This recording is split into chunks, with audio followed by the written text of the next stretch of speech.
at least as deep as the Pacific Ocean. Now I wanna be.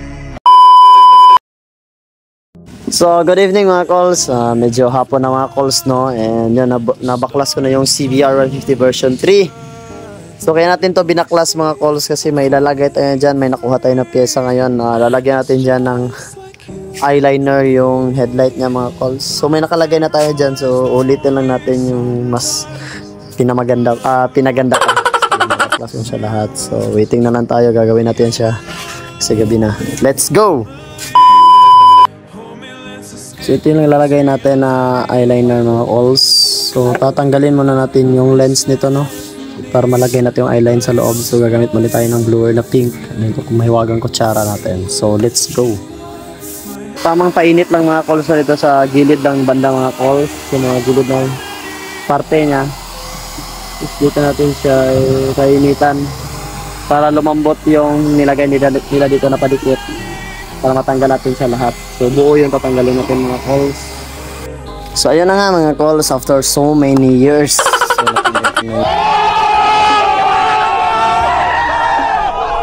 Tanggal ko na yung lens niya mga calls. So tatanggalin lang natin itong headlight niya mga calls, kasi dito natin ilalagay yung kanyang eyeliner sa mismong lens niya mga calls. So let's go.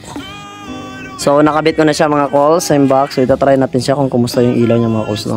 So yan na siya mga calls, oh. So yun na yung kulay niya mga calls, blue eyeline. Ulit. Wow, grabe liwanag.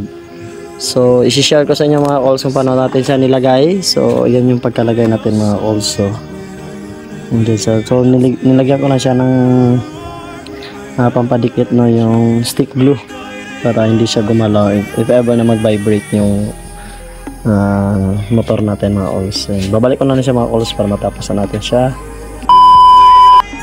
So the long wait is over mga calls. Nabalik ko na lahat ng covers. So iti-try na natin yung ilaw niya, no? Try natin siya mga calls.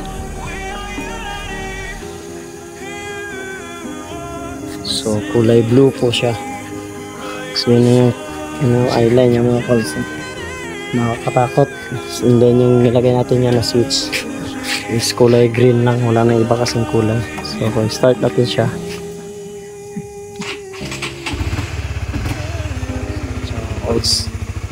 so napakaganda ng tindig ng CBR 150 version 3 kasi hindi na siya nakita yung kulay blue, konti na lang siya kaya na indar siya. So hope may nakuha kayong idea. Ride safe always. God bless you all.